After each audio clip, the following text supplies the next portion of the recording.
All right, so you want to dive into the future. Robotics and AI, that's where we're headed. And you've given us a great starting point, a futurist's keynote and a deep dive article. I gotta say, the thing that's really caught my eye is this idea of robots everywhere. Yeah, it's not just about making robots smarter, it's about integrating them into every aspect of our lives. Exactly. Like, what if your car became the AI? That's Mm. where this embodied AI thing comes in. We're going to break down those sources, find those connections, those aha moments that'll make you think about the future in a whole new way. What's fascinating to me is how well these two sources work together. One's this big, sweeping vision of the future, and the other is like the instruction manual for how we actually get there. Okay, so let's jump right in with Mike Walsh's keynote. He makes this really interesting point that all of this buzz about ChatGPT, it's just the tip of the iceberg. The real revolution, he says, is embodied AI. Help me out here.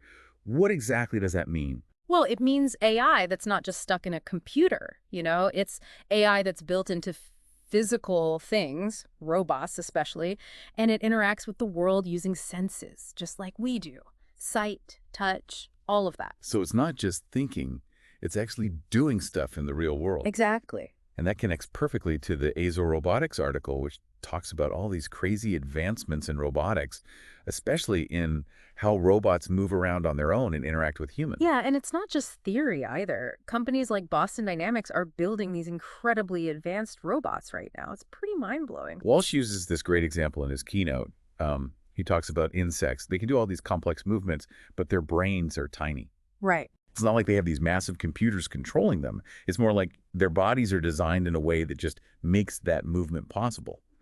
He calls it morphological computation, which sounds super sci-fi, Yeah. but it makes you wonder, can we design AI that learns from how nature has already solved these problems? Like, Yeah. could we build robots that are smart because of how they're built, not just because of some super complicated program? That's a huge area of research. I mean, imagine robots that can move through any kind of terrain, just like an animal, because their bodies are built for it.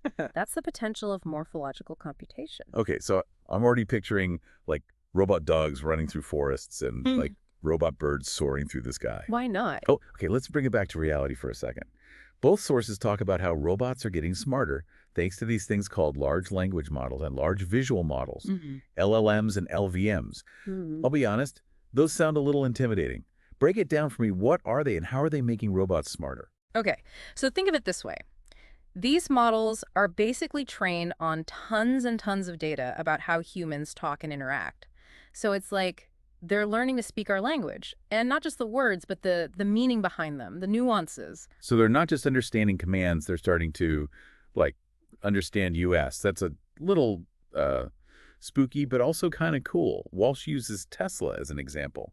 He says they're already like smartphones on wheels, constantly gathering data and learning. But soon they'll be robots, learning about the world as they drive.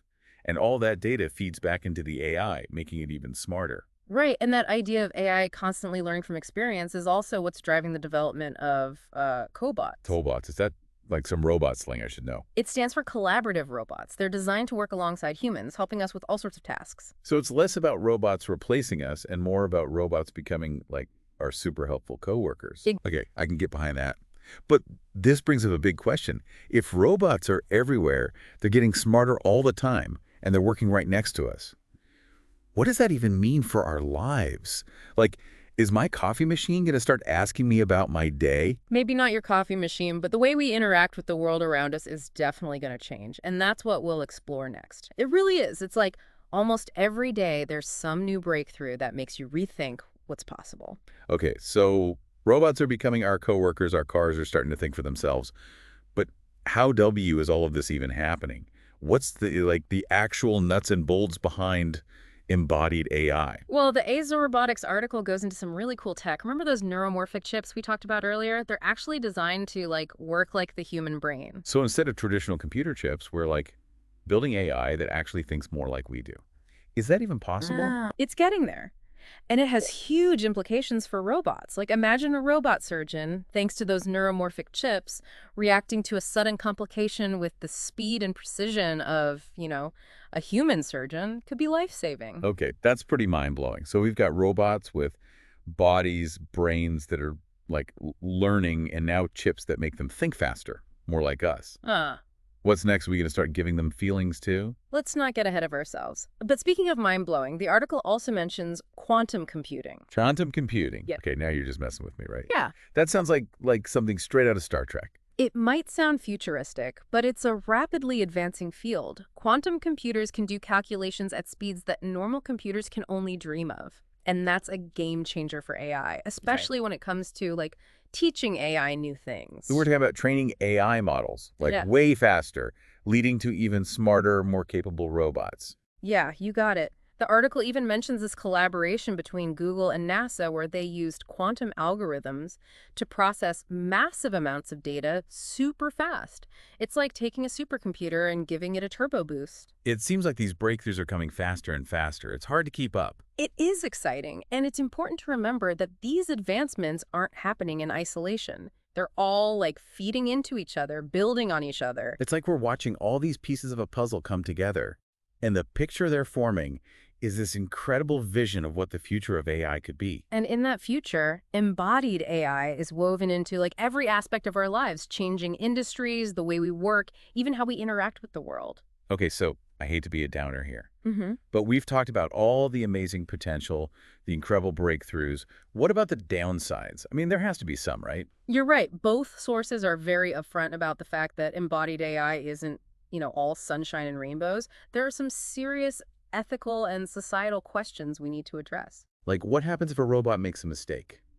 Who's responsible? Is it the robot, the programmer, the company that made it? That's a huge question. As robots become more intelligent and make more decisions on their own, we have to figure out who's accountable.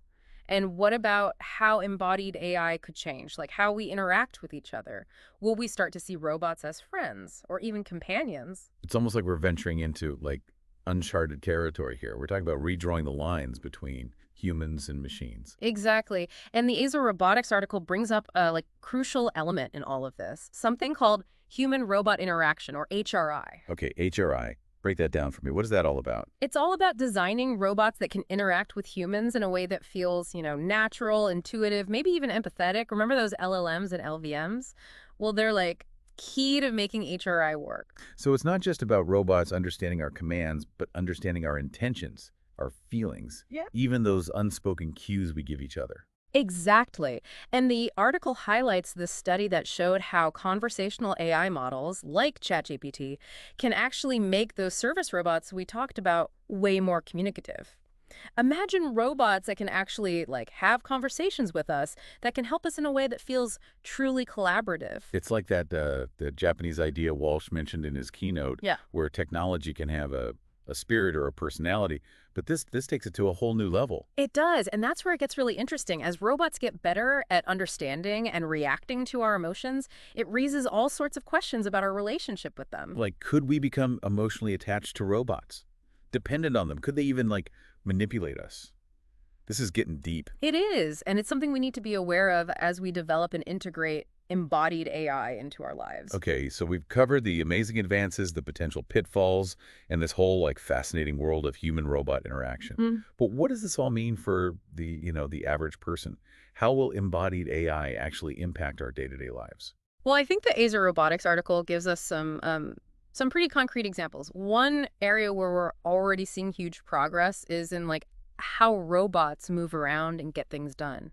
You know what I mean? Self-driving cars, but Yeah. even more than that? Yeah, exactly. Think robots delivering packages, inspecting, bridges and tunnels, even helping out in search and rescue missions, all made possible because of the advances in embodied AI. And the article talked about AI being used in healthcare too, right? Oh, absolutely. There's this incredible potential for embodied AI to revolutionize healthcare. I mean, we're already seeing AI-powered robots assisting surgeons in the operating room, making procedures more precise and less invasive. Wow, robot surgeons. I remember Walsh talked about elder care too in his keynote. It's like, are we heading toward a world where robots are taking care of us from cradle to grave? It's not that far-fetched. I mean, AI-powered robots could be amazing companions for the elderly, helping them with everyday tasks, keeping them company, allowing them to live more independently for longer.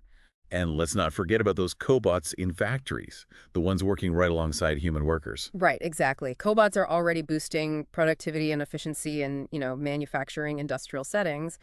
And as AI keeps getting smarter, those cobots will become even more adaptable, even more capable. So it's not about robots taking our jobs. It's about robots helping us do our jobs better Mhm. and maybe even do things we, couldn't do before. You got it. And that's just scratching the surface. I mean, we're talking about robots helping farmers grow food, exploring dangerous places like the deep sea or outer space, even, creating art and music. Okay, it is mind-boggling to think about all the possibilities.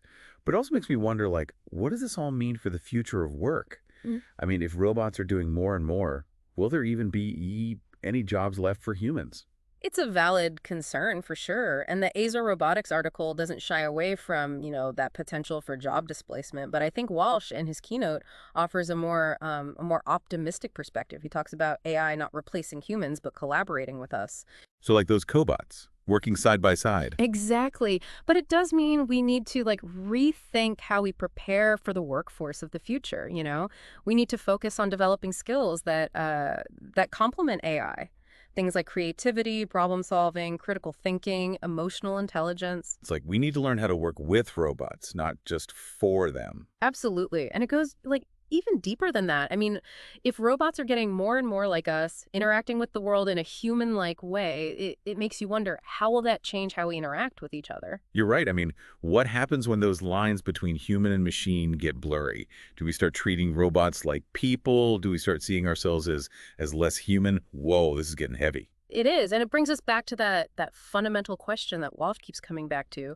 What does it mean to be human in a world where AI is becoming more and more embodied? I don't think there's like an easy answer to that. But maybe that's okay. Maybe this whole exploration of embodied AI is less about like finding the right answers and more about asking the right questions. It's about embracing the uncertainty and figuring things out as we go. You've hit the nail on the head. This isn't just about technology, it's about philosophy, about about understanding ourselves and our place in the world. It's about pushing those boundaries and constantly redefining what it means to be human. This whole deep dive has been a wild ride. And I have to say, I'm a little bit terrified, a little bit excited, and a whole lot curious about, what the future holds. Me too. But I think that's the beauty of it, right? We get to be a part of this incredible journey, humans and machines figuring it all out together. So if you're listening to this, here's my advice. Don't be afraid to ask those big questions, challenge your assumptions, and most importantly, never stop learning.